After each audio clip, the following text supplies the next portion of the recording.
We are moving into our closing remarks. And so the way that closing remarks are going to work, it's 2 minutes per candidate. And we wanted the question and the closing remarks to really focus on your community building role. So for each candidate, describe your community building role if you are successfully elected to be the Ward 22 counselor. So Nick, I hope you're still there, and I'll just reset our timer and you can go ahead. Thank you for the question. And in closing, I would like to take this opportunity to thank everyone for the privilege of representing the community for the last almost 2 years. We have been, all of us, through challenging times with the pandemic, and we need to continue to work all together to have a steady voice at City Hall, to be able to bring the community's needs and voice to City Hall by as I am working with the fellow councilors and our mayor. We're able to bring our initiatives of our community to City Hall to work together. Now, we have done many upgrades for transportation.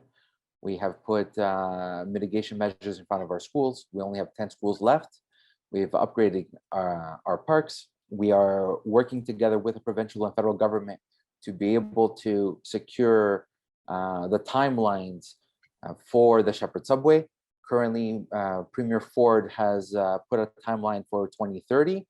I had put a motion in City Council asking for the timelines where they are, and I'm continuing to speak with our MPP, MP, and the other levels of government to be able to see how we can have the Shepherd Subway being shovels in the ground for 2025. We all need to work together, and we need to continue the good work to be able to have Scarborough be the beacon of our city and our community. Thank you. Thanks so much, Nick.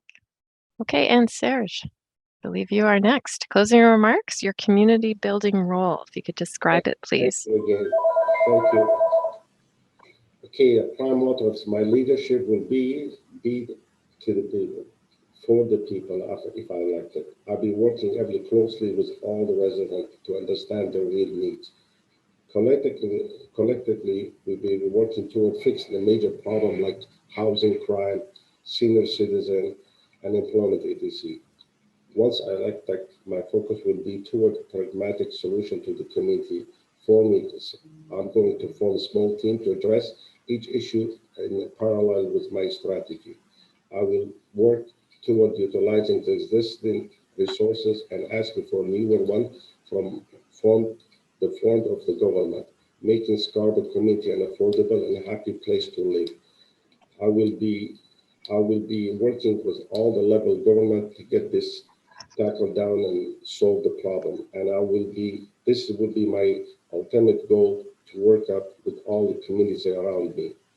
That's all. Thank you for everybody. Thanks for you guys taking me and allow me to speak. Thanks so much, Serge. We appreciate you being here. And Antonios, you go ahead, your closing remarks, your community building role. Yes, so first off, I'd like to say I would love to have a live debate with all the candidates to see how good everyone could talk under pressure, questions, on the spot. I'm very good at that stuff because I'm real. I would like to remind everyone, I'm not a career politician. I've done very well running a small business, Mega City Heating, for over 10 years. And I want to bring back common sense and business sense to City Council. And I think there's a lot of it already there, but we're lacking in some areas. I want to be tough on crime. I've been talking about it for months. Car thefts, carjackings, break and enters, illegal rooming houses. I'm also a very big advocate for mental health and for senior living. So if the people want to see real change on October the 24th, the choice is very clear. You want a young, successful, 36-year-old, full of energy gentleman that will make a difference. I'm your guy that will advocate for you. Got a lot of friends in the riding, a lot of friends with small businesses, and they're upset with what's happened the last 2-3 years. I got parents that are upset that had to, force their kids to stay home from school for 2 years, that had to pay for babysitters while they were labeled essential and unessential. So I'm here to bring back common sense. I'm here to bring back change. I'm here to bring something new to the table. And I'm here to resonate to people and to relate to people because I live in the real world and I've been doing very good. So It's my little way of giving back to the community. I'm going to be donating 1/3 of my salary once I win the selection to the CAMH Foundation, the Sick Kids Foundation, and I'm going to be raising a lot of money to allocate to food banks, shelters, senior living, etc. So let me get to position, and I will make everyone very proud. And I would love, again, a live debate. Anytime I would debate all these candidates, and I would want the people to see how people talk under pressure and who's fit for the job. Thank you. Thanks so much, Antonius. Well, folks, you've heard from our candidates, and we are super, super appreciative to our candidates for being able to kind of think ahead about their responses to these questions and to also share their views with us today in this forum. So thank you so much, Antonius and Nick and Serge. Really, really appreciate it. It's important for us to be learning about who is interested in representing Ward 22. And we appreciate the time that you took today to be with us and to be reflecting. I do want to also thank a number of folks who helped to make today possible. So first off, we had some amazing volunteers and they were putting together and reading those questions for us. So Margaret and Virginia, Marina and Janice, thank you so, so much. To our entire SPLC AXA scan planning team. So that's Tony, Diane, Sukena, Laura, and Camila. Thank you. And then also to all of you for attending and being interested. We had several questions coming in that we had to work together and figure out how to frame and narrow it down to only 4. So thank you for being interested and wanting to learn a little bit more. As we conclude today's virtual town hall, we want to remind everybody to get out and vote. And so there's a couple of ways and resources that you might want to look at. Go to myvote.toronto.ca.